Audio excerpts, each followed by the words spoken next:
Baie welkom by nog 'n Kiekskerk maats. Ek hoop dat dit met jou baie goed gaan. Die einde van die jaar is stadig maar seker besig om nader te sluip en die einde is in sig. Ek wil vir jou sê, as jy besig is om voor te berei vir die eksamen, baie sterkte. Ons hou vir jou styfduim vas.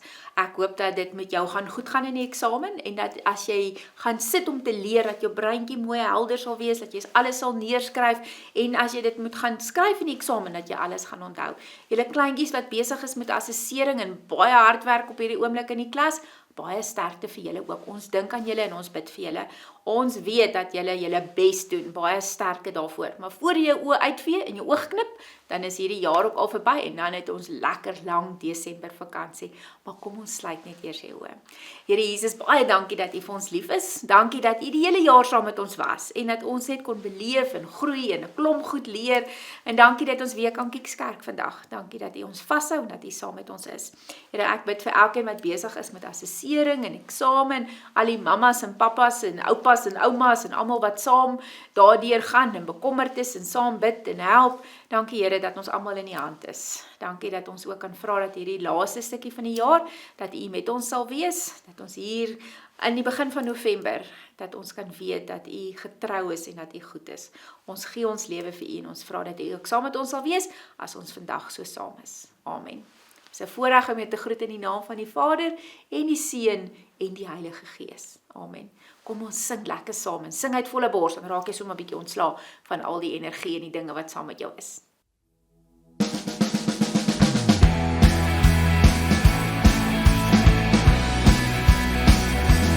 Dis so lekker om die Here te dien. Dis so lekker om die Here te dien. Dis so lekker om die Here te dien. Dis so lekker om die Here te dien. Dis so lekker. Dis so lekker om die Here te dien. Dis so lekker. Dis so lekker om die Here te dien. Dis so swaar om jou laste te dra. Dis so swaar om jou laste te dra. Dis so swaar om jou laste te dra. Dis so swaar om jou laste te dra. Dis so swaar. Dis so swaar om jou laste te dra. Dis so swaar. Dis so swaar om jou laste te dra. Maar dis so lekker om die Here te dien. Dis so lekker om die Here te dien. Dis so lekker om die Here te dien. Dis so lekker om die Here te dien. Dis so lekker. Dis so lekker om die Here te dien. Dis so lekker. Dis so lekker om die Here te dien. Dis so lekker om die Here te dien. Dis so lekker om die Here te dien. Daar is hy maats, ek hoop jy het lekker saam gesing. Ons gaan vandag een van my gunsteling stories in die Bybel lees. En ek onthou toe my kinders nog klein was, voorskool was dit ook een van hulle gunsteling stories in die Bybel gewees, omdat dit so groot is. En ons gaan lees uit Markus 4 uit. Nou Markus is een van die evangelies, onthou Matteus, Markus, Lukas, Johannes. Die evangelies vertel vir ons terwyl Jesus op aarde was.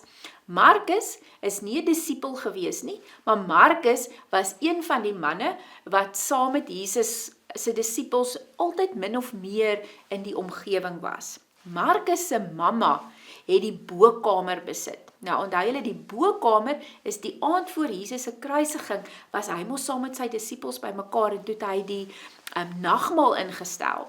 En Markus, soos dit daai plekkie waar hulle saam nagmaal gehou het aan Markus se ma behoort. So Markus was maar altyd daar rond gewees. En so Markus gaan ook saam met Paulus op die eerste sendingreis, maar dan sê Markus, hierdie is bietjie moeilik, dan klim hy af. Dan is Paulus baie kwaad vir hom. En dan eers later, dan gaan Markus weer saam. Maar Markus is op die ou en die een vir ons, wat vir ons hierdie evangelie skryf. En ons is baie bly oor Markus se evangelie. Markus se evangelie is baie kort, baie vinnig, en dit vertel vir ons wat Jesus vir ons kom doen het. So as jy wil leer wie Jesus is en wat hy kom doen het, dan lees jy die Markus evangelie. Maar kom ons lees uit Markus 4 van vers 1 af. Jesus maak die storm stil. En julle kan op die skerm sien dat ons lees dit ook in Matteus 8 en in Lukas 8 lees ons van hierdie wonderwerk van Jesus. Maats, wat is 'n wonderwerk? 'n Wonderwerk is iets wat Jesus doen wat die natuurwette breek. Met ander woorde, die natuurwet sê die son kom elke oggend op en vanaand gaan hy onder. Die natuurwette sê dat as jy 'n klip in die water gooi, dan val hy af tot onder op die bodem.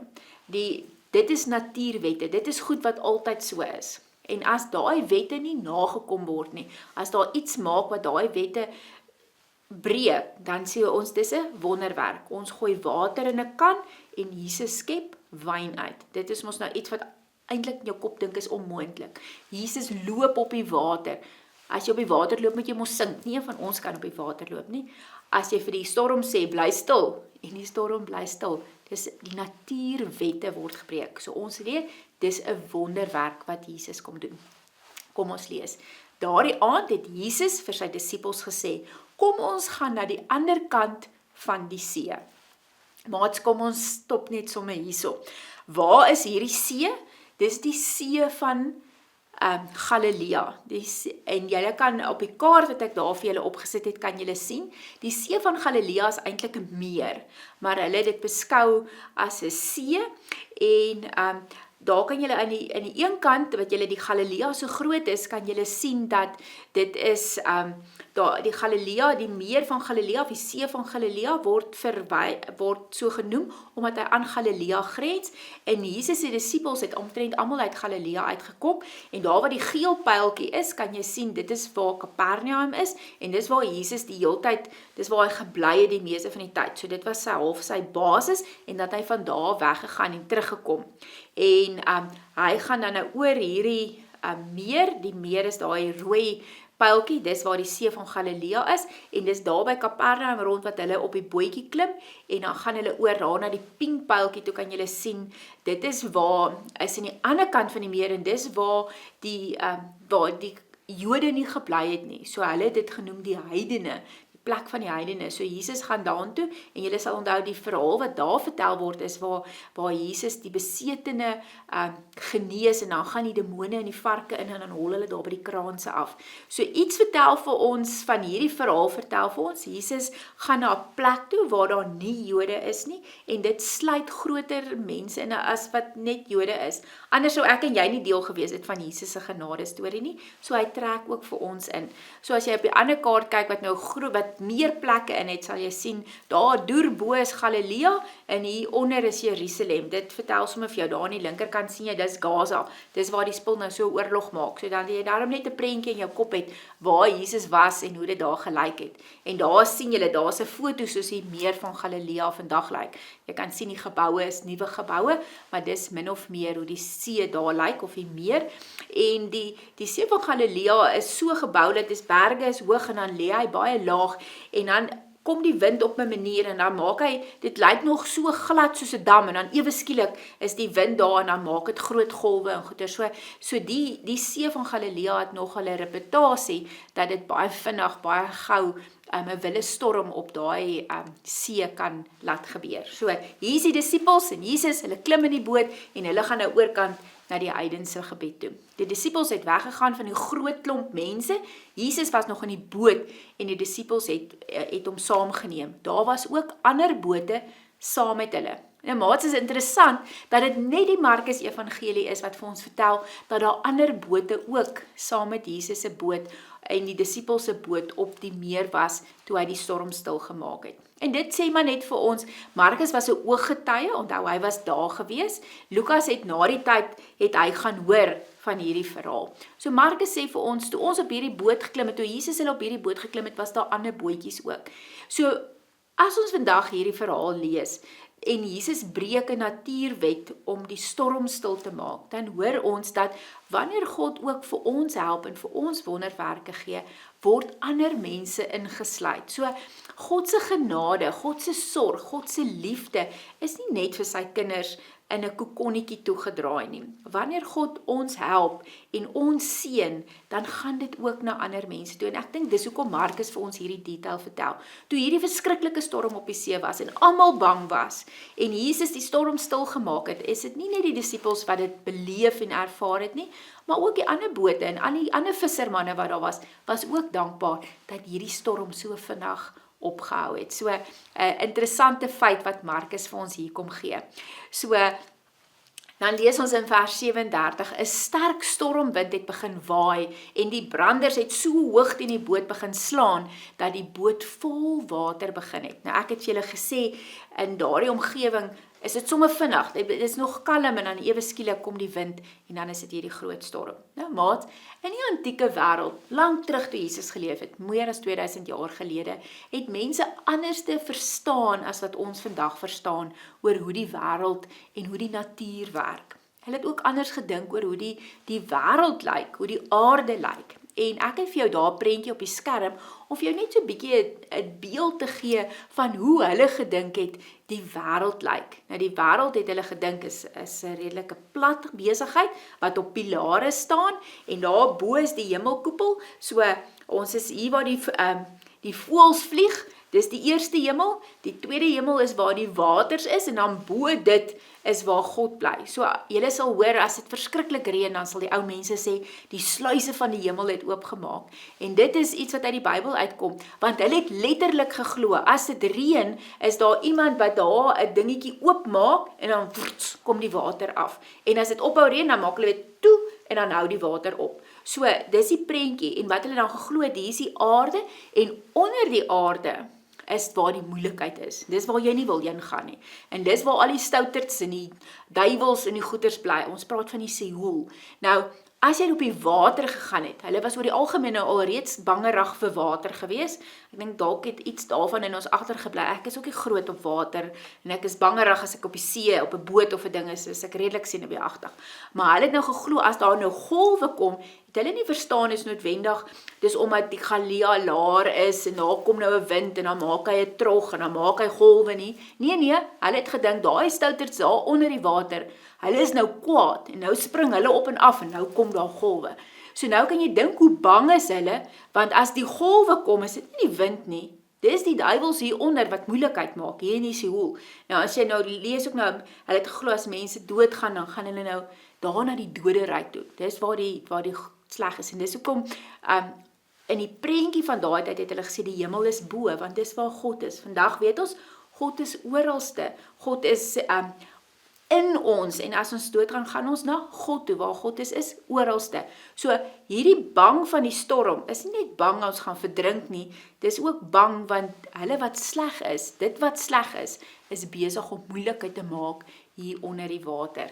So nou sien ons, dis hoekom hulle na Jesus toe gaan en gaan sê, kom help. Ons lees in vers 38, Jesus het agter in die boot op 'n kussing gelê en slaap. Die disippels maak hom toe wakker en hulle vra hom, meneer, is jy nie bekommerd oor ons nie, ons gaan verdrink. Nou maats, nou kan jy mos nou sien, as jy nou die beeld verstaan van wat hier aangaan, Jesus, die een wat nou al water in wyn verander het en mense gesond gemaak het, mense wat nie kan sien nie, laat sien het, hy lê in slaap.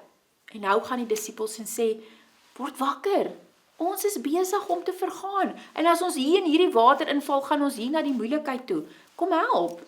Nou maats, nou wil ek vir julle 'n foto wys van 'n baie bekende skilder van so 'n paar 100 jaar gelede, Rembrandt van Rijn, seker dan nie honderde nie, maar 'n paar jaar gelede, Rembrandt van Rijn, en hy het hierdie verhaal geskets van Jesus wat die storm stil maak. En Rembrandt teken hierdie verf hierdie skildery en wat baie interessant is van hierdie skildery, ek maak hom nou daar vir jou op die skerm groter. Ek wil hê jy moet daai mense tel daar op die skip. En as jy hulle een vir een gaan tel, gaan jy sien Rembrandt teken 14 mense. Nou onthou jy, daar was 12 disippels plus Jesus is 13. Daar waar die blou pyltjie is waar Jesus is. Dis waar hy gelê en slaap het. So dis 13, so wie is hierdie 14de man, makker wat nou hier op die skip ewe skielik is? En jy sal sien, dis daar by die pink pyltjie, en jy sal sien, dis die enigste mens wat op die skip is, wat half kyk vir ons kyk. Die ander kyk almal weg. Hulle is besig om te oorleef in hierdie storm. En Rembrandt teken homself, verf homself in hierdie skilderye en sê maar elkeen van ons beleef ook 'n storm. Elkeen van ons gaan ook deur moeilikheid. En hy skryf hom daar, hy teken hom in hierdie storie in en sê maar partymal voel dit of ons saam met Jesus op hierdie boot is. En weet jy wat? Partymal voel dit ook vir ons of Jesus slaap op die boot, of hy nie wakker is nie, of hy nie voel hoe swaar ons kry nie, of hy nie agterkom dat die slegte goed besig is met ons te gebeur nie. En kom ons lees wat gebeur dan as ons met hierdie verhaal aangaan, in vers 39. Toe staan hy op, bestraf die wind en sê vir die see, hou op, bedaar. Die wind het gaan lê en daar het 'n groot stilte gekom. Toe sê hy vir hulle, waarom is julle bang? Het julle dan nie geloof nie? Hulle is met groot ontzag vervul en het vir mekaar gesê, wie kan hy tog wees dat die wind en die see hom gehoorsaam? Maats, 'n wonderwerk. Ek weet nie wie van julle het al 'n storm beleef nie. Nou kyk, in Johannesburg is dit donderweer en die bliksemstrale slaan as dit 'n lekker hoëveldstorm is. En dan is dit en as dit verskriklik reën, dan dis daai lekker storm, en as jy veilig in jou huis is dit oké. As jy buitekant is dit nie lekker nie. Ek het so klein karretjie, en ek het een keer in so 'n storm met sulke wille waters hier deur Johannesburg se strate gery, en het op 'n stadium vir my gevoel, my ou karretjie verander in 'n boot. En dan is jy bang, né? Dan is jy bang. Maar partymal beleef ons storms wat sommer net in ons lewe gebeur. Dis chaos in die huis, dit gaan nie goed by die skool nie, jy skryf eksamen, almal is met jou lelik, iemand vir wie jy baie lief is, raak baie siek, en ons beleef dit ook as storms. So elkeen van ons het al 'n storm beleef, dalk was jy al so gelukkig of ongelukkig om op 'n storm op die see te wees. Waarvoor is jy bang? Wat is die goed wat vir jou voel, dit maak storms in jou lewe? En wat doen jy as jy bang is? Wat doen die disippels? Die disippels gaan en sê, Jesus, help, hoor u nie die storm nie.